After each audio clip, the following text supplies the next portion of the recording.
My dear students, have a nice day. This is Mia Mohammad Khalid Shams, Assistant Professor of Management Department at Bhaul Badri Alam Government College in Gazipur. I am welcoming honor secondary students of my department to my online class. Today, our discussions course is Business Communication in English. Before our discussions, I want to remember our father of the nation, Bangabandhu Sheikh Mujibur Rahman, as we are passing the month of Mourns. He embraced martyrdom on the August 15, 1975 for the Bengali nation. I want to share something about himself. In the 1973, at the Algiers Non-Aligned Summit embracing Bangabandhu, Cuba's Fidel Castro remarked, "I have not seen the Himalayas, but I have seen Sheikh Mujib in personality and in courage. He is the Himalayas." I have thus had the experience of witnessing the Himalayas. This Sheikh Mujib is not just a mere individual or a name. He is an institution. He is the architect of a nation, the Bengali nation. He is a Bangabandhu. We know the history of Bengali nation goes back more than 1,000 years. That's why contemporary history recognized him as the greatest Bengali of 1,000 years. Bangabandhu's political life began as a humble activist while he was still a student. He was fortunate to come in contact with the towering personalities like Hussein Shahid Sohrawardi and Shere Bangla A.K. Fazlul Haq, both charismatic chief ministers of undivided Bengal at different times. He grew up in the gathering gloom of stormy politics as the British Raj in India was falling apart and the Second World War was violently rocking the continents.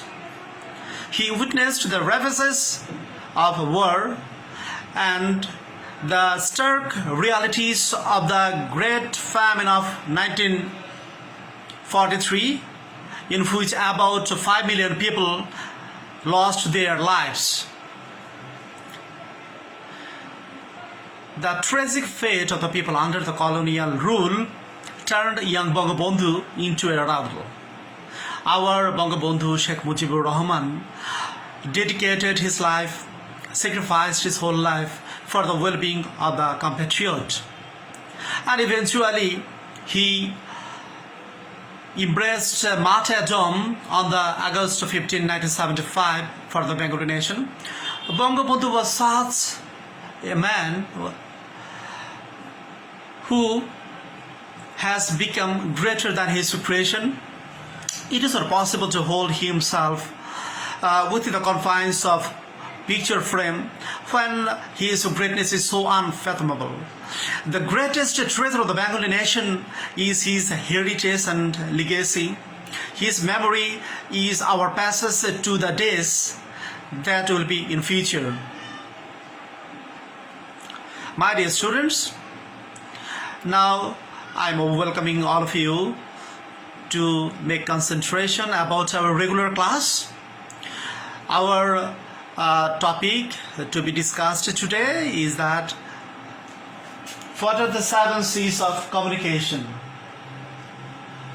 There are 7 C's of communication: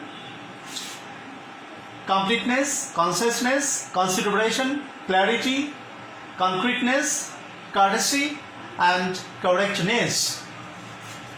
These 7 C's of communication works as a guideline to people how to make a person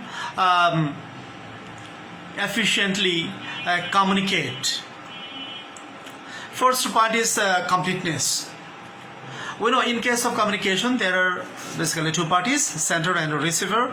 Whenever sender will prepare a message, he must make it complete. Incomplete message, incomplete information will not be acceptable and will not make any meaning to the receiver. Okay, all necessary information should be included in the message.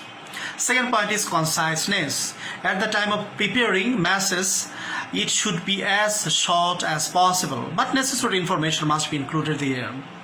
Third point is consideration at the time of preparing messages. The sender or the communicator will consider the receiver's emotion, mindset, feelings, views, circumstances is also should be considered. Otherwise, communication will not be effective. Fourth point of this topic is clarity. The message should be very clear. All words or sentences, those who are used there, should be very crystal clear and very easy to understand. Okay, all ideas and thoughts should be easily understandable. Fifth point is concreteness. In the message, specific facts, specific information, the main or definite subject to be focused in the message. Right word, right sentence, it should be used specifically. Otherwise, communication will not be effective. Sixth point is courtesy. In case of communication, it is also very important. Whenever a sender sends information to the receiver, if receiver don't feel there is a courtesy, don't feel sender is honoring him, sender is not behaving gently, he's not speaking politely, he's not addressing me properly, then he will take it in mind. He will not feel comfort. So, courtesy is also very important in case of communication. Last point is correctness.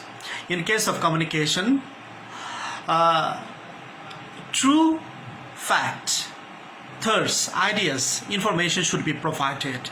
If there is any wrong information, wrong fact, then communication will be disrupted. So, my dear students, these 7 C's of communication we should follow very carefully, strictly. If we want to make a strong relationship between sender and receiver, if we want to make the communication effective, meaningful, so we should follow these 7 C's. Students, I hope all of you understood my speech. Today we discussed about 7 C's. Today we discussed about our father of the nation, the great leader of the Bangladesh. We should follow him. We should pray for him, pray for his families. My dear students, no more today. We shall meet again. If you have any unintelligibility or if there is any point is vague to you, you can contact me through online. I will try my best to correct you. No more today. Thank you, everybody. All the best.